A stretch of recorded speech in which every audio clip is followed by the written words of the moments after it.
हैं दो लाडले जिनके शब्बीर व शब्बर, हैं दो लाडले जिनके शब्बीर व शब्बर, हसन इब्ने हैदर हुसैन इब्ने हैदर, हसन इब्ने हैदर हुसैन इब्ने हैदर, किया जिनको कुर्बान राहे खुदा पर, किया जिनको कुर्बान राहे खुदा पर।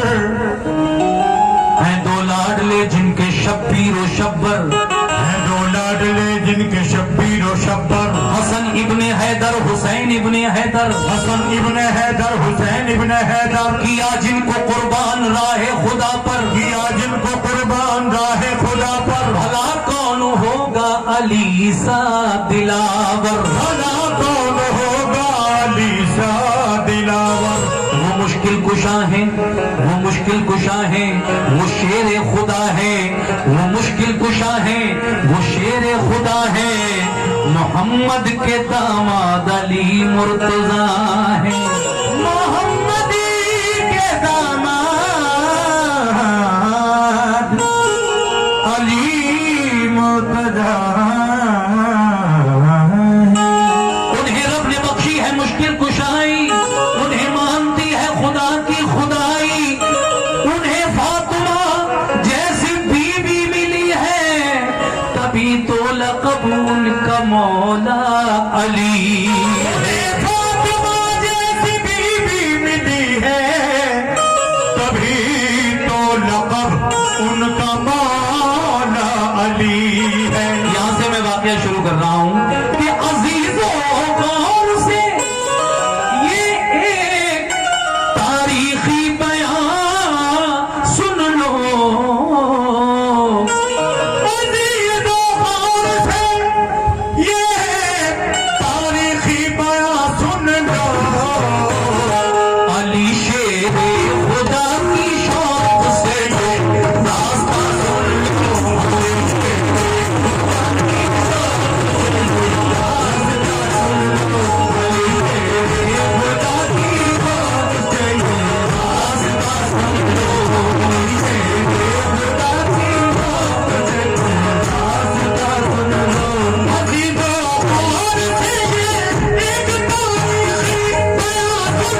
मोहब्बत ने किस्मत उनकी चमकारी, लगा जब फूलने फलने वहाँ इस्लाम का गुलशन, मदीने के यहूदी बन गए इस्लाम के दुश्मन। रसूले पाक ने उनको बाहर सूरत हिदायत की, बढ़ाए अमन उनके जुल्म से कर भी रियायत की, मगर फिर भी यहूदी हर घड़ी फितने उठाते थे, मुसलमानों पे बेखूनों खताओं जुल्म उठाते थे। इकट्ठे हो के सब रहने लगे वो किला खैबर में, लगे गुस्ताखियां करने वो सब शाने पैगंबर में। ये हरकत उनकी अल्लाह पाक को बिल्कुल नहीं भाई, रसूले पाक को अल्लाह ने आगाही फरमाई। और तुम जंगल से या तो ये बात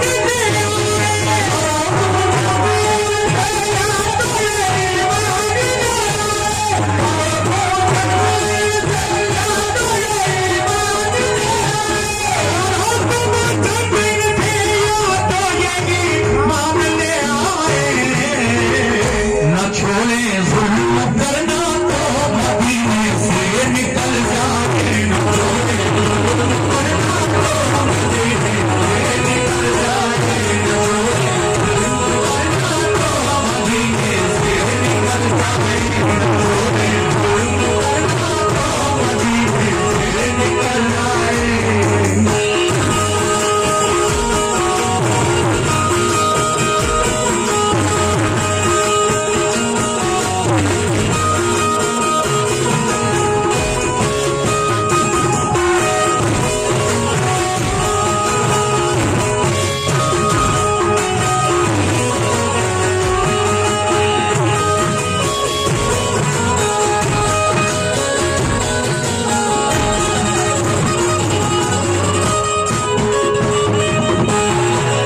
रसूले पाक को अल्लाह का इरशाद ये आया, कराए मशवरा सब मोमिनों को शहने बुलवाया। ये फरमाया मेरे आका ने, ये फरमाया खुदा का हुक्म मेरे नाम आया है, सुनो अब ये तुम्हारे वास्ते पैगाम आया है। सताते हैं जो हरदम मोमिनों को तंग करते हैं, लड़ो अब तुम भी उनसे जो भी तुमसे जंग करते हैं। किला खैबर का फतह करने को तैयार हो जाओ, तुम अपने दुश्मनों से बरसरे बेकार हो जाओ।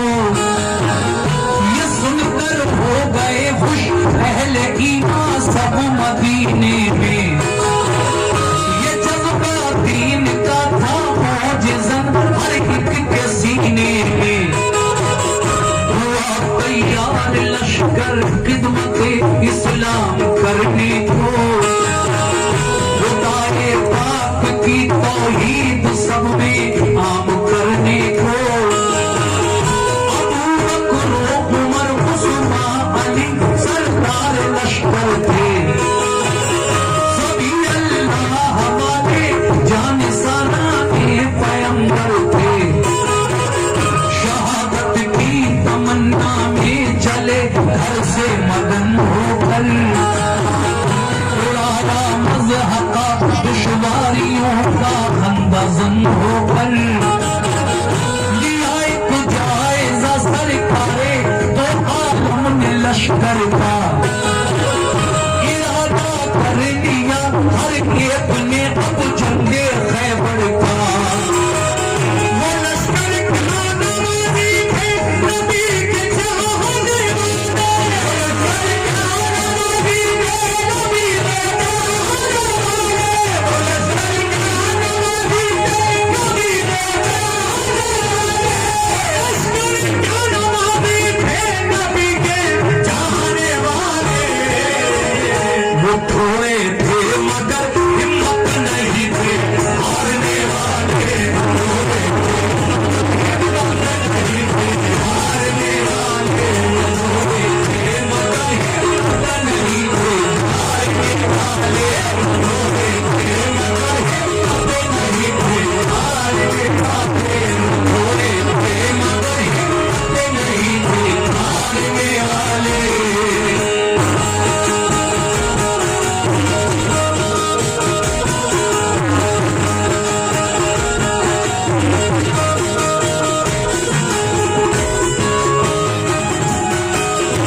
यानी जंग खैबर के इस वाक़े पर हमारे भाई गुलाम कादिर उर्फ बाबू मलिक साहब, जिला अध्यक्ष भारतीय जन सेवा संगठन एवं भाजपा कार्यकर्ता हुसैना मदारी पीलीभीत, आपकी जानिब से ये एक लिफाफा मुझे मिला है।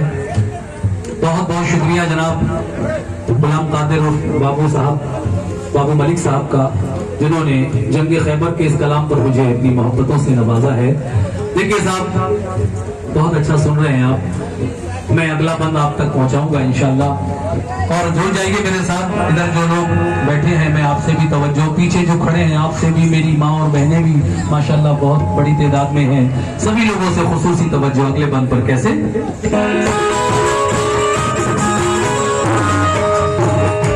वो लश्कर क्या ऐ मोमिनो, वो लश्कर क्या नमाजी थे, नबी के चाहने वाले। वो थोड़े थे मगर हिम्मत नहीं थे हारने वाले। अरे हम तो वो हैं। जंग बदर सिर्फ 72 लोगों ने, 10,000 का लश्कर था सामने, और 313 मुसलमानों ने जंग बदर में फतह हासिल की है। हमारी तारीखें ये हैं। आज हम क्या से क्या हो गए हैं। ऐ मुसलमानों, जरा गौर करो अपनी हालत पर। अगला बात सुनिए कैसे।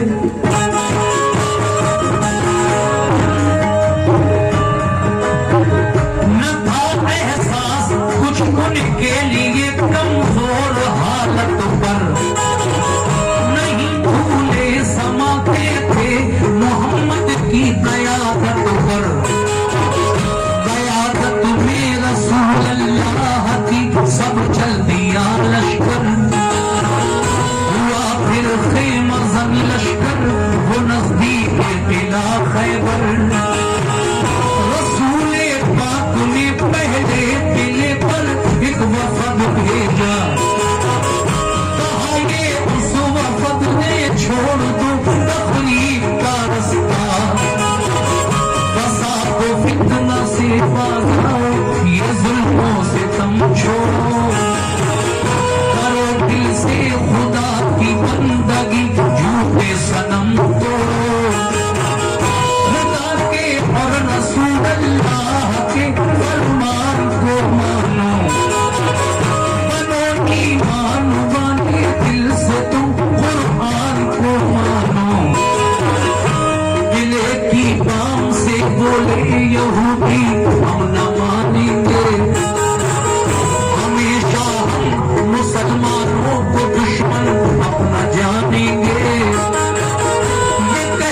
की एक कमेटी भेजी उनसे बातचीत करने के लिए। उन्होंने किले का दरवाजा तो बंद कर लिया था, दीवारों से चढ़कर पत्थर बरसाए और तीर बरसाए। जो मुसलमान गए थे उनसे बात करने के लिए, जब ये देखा आका ने, बहुत बहुत शुक्रिया बाबू मलिक साहब, ये फिर आपकी जानिब से नजराना आया है इस वाक़े पर। बाकी तो सब लोग खैर बहुत अच्छा सुन रहे हैं, खामोशी से सुन रहे हैं, लेकिन बीच बीच में हमारे धर्म फरमा कुछ नजराना भी देते हैं। तो आइए साहब,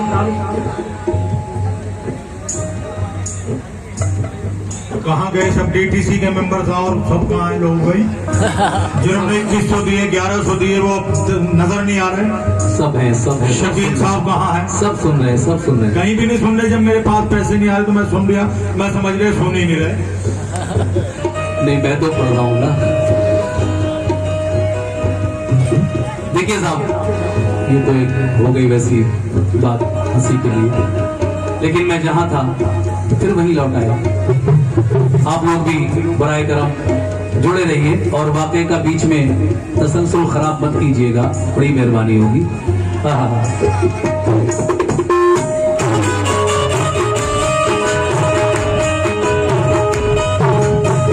मेरे आका ने हजरत अबू बकर सिद्दीक रज़ी अल्लाह तआला अन्हु को बुलाया है। अबू बकर सिद्दीक, इस्लामी लश्कर ले जाओ और खैबर के किले पर हमला कर दो। अब हजरत अबू बकर सिद्दीक चले लश्कर लेकर इस्लाम का। कैसे?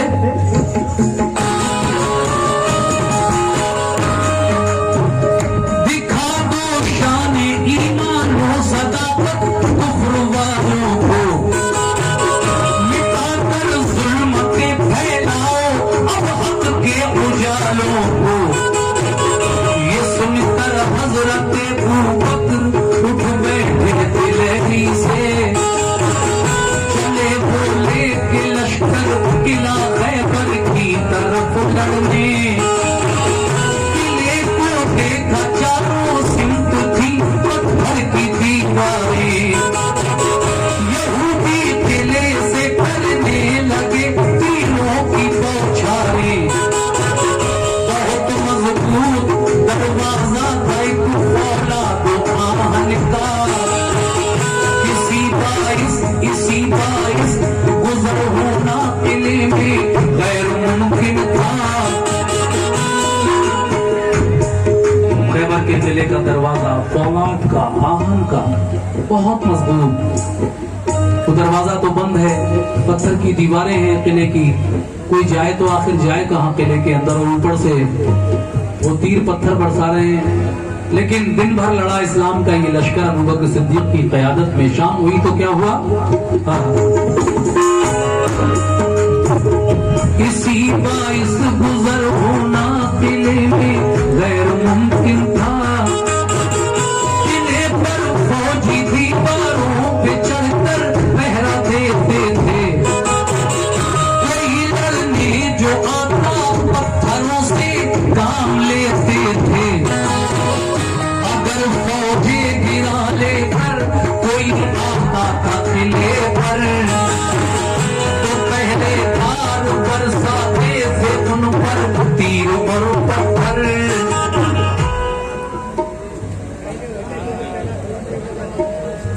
हाफिज मोहम्मद अकरम साहब, प्रधान पद के उम्मीदवार। हाफिज मोहम्मद अकरम साहब ने ये 500 रुपए जंग खैबर के इस वाक़े पर इंशाअल्लाह कामयाबी मिलेगी, इंशाअल्लाह। तो देखिए, मन भी सुनते जाइए और ये बीच बीच में नजराना भी आ रहा है, इसको भी अनाउंसमेंट करना जरूरी है। कैसे? परेशान और जख्मी हो के लश्कर लौट जाता था, मगर किसी बाइस किले पर कोई कब्जा कर न पाता था। परेशान और जख्मी हो के लश्कर लौट जाता था। अबू बकर के लश्कर ने ताकत आजमाई थी, सुबह से शाम तक लश्कर ने हट हट कर चढ़ाई थी।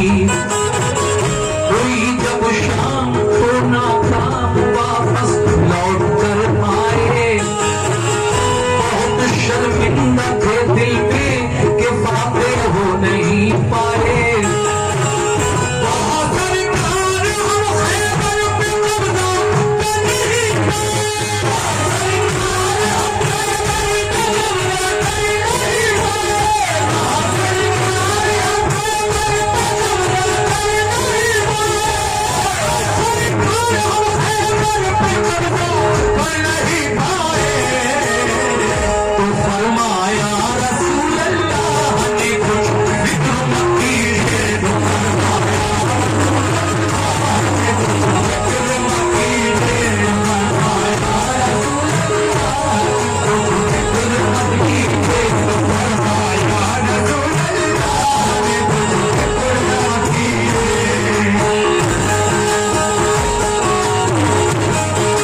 किला फतह नहीं हुआ।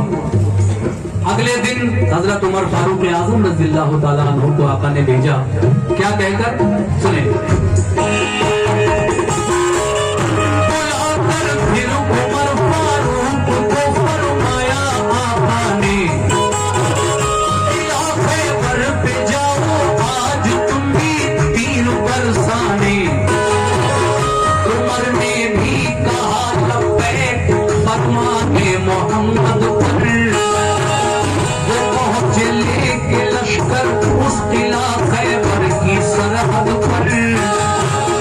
यहूदी फौजियों ने तीर पत्थर उन पे बरसाए। कहा हजरत उमर ने ढाल पर हमला लिया जाए। लगा कर ढाल सर पर बढ़ गया इस्लाम का लश्कर, मगर दाखिल न हो पाया कोई भी किले के अंदर। फिरे चारों तरफ लेकिन कोई रास्ता नहीं पाया। उमर फारूक का भी शाम को लश्कर पलट आया। खिदमत में आकर शाह की फारूक आज़म ने, बहुत शर्मिंदा है आका फतह पाई नहीं हमने। कहा ये मुस्कुरा कर आपने हरगिज़ न पछताओ, कोई इसमें खुदाई मसलहत है तो न घबराओ। खुदा का हुक्म होगा जिस घड़ी मिल जाएगी मंजिल। खुदा का शुक्र कीजिए जो हम करने से क्या हासिल। रात उमर फारूक आजम जब वापस आए तो आका ने फरमाया, ऐ उमर, उदास होने की जरूरत नहीं है। अगर आज फतह नहीं हुआ किला तो क्या हुआ, इसमें खुदा की कोई मसलहत है। जब उसका हुक्म होगा तो किला फतह हो जाएगा, फिक्र करने की क्या बात है। तीसरी सुबह निकली, इस्लाम के तीसरे खलीफा हजरत उस्मान गनी रज़ियल्लाहु ताला अन्हु को आका ने कहा कि आज ए उस्मान गनी, आज आप जाओ, आज खैबर के किले पर जंग करने के लिए हम तुम्हारे साथ ये इस्लामी लश्कर भेज रहे हैं। हजरत उमर फारूक के बाद उस्मान गनी जाते हैं, लेकिन क्या किला फतह होगा?